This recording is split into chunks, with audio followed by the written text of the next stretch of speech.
सुरुवातीला एक महत्त्वाची बातमी, ब्रेकिंग न्यूज या क्षणाची। नंदुरबारमध्ये परीक्षा केंद्रावर खुलेआम कॉपी चालत असल्याचं वृत्त आहे। नवापूरच्या विसरवाडी या ठिकाणी परीक्षा केंद्रावर ही कॉपी केली जाते। कॉपी पुरवण्यासाठी शाळेबाहेर मोठी गर्दी दिसते।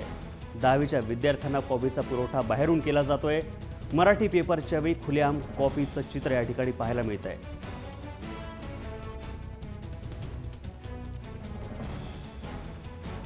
प्रतिनिधी शिवाजी शिंदे आहेत आपल्याबरोबर।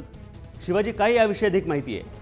नितीन, हा कॉपीचा महापूरच म्हणावं लागेल। ज्या पद्धतीनं 10वीची परीक्षा आज सुरू झालेली आहे, या परीक्षेमध्ये नंदुरबारमध्ये विसरवाडी परीक्षा केंद्र आहे। या परीक्षा केंद्रावरती खुलेआम कॉपी सुरू आहे। परीक्षा केंद्रावर बाहेरून कॉपी देण्यासाठी लोकांची गर्दी आपण बघू शकतो व्हिज्युअलमध्ये। कशा पद्धतीनं शाळेमध्ये पेपर सोडवण्यासाठी ज्यावेळेस विद्यार्थी बसले त्यांना बाहेरून कॉपीचा पुरवठा केला जात असल्याचे चित्र आपल्याला दिसतंय। आणि या सगळ्या घटनेनंतर आता नंदुरबारचे जिल्हाधिकारी यांनी एक बैठक बोलवलेली आहे। या बैठकीमध्ये शिक्षण अधिकारी आहेत, पोलीस अधीक्षक आहेत, उपस्थित राहून संपूर्ण प्रकरणाची सखोल चौकशीचे आदेश देण्यात आले।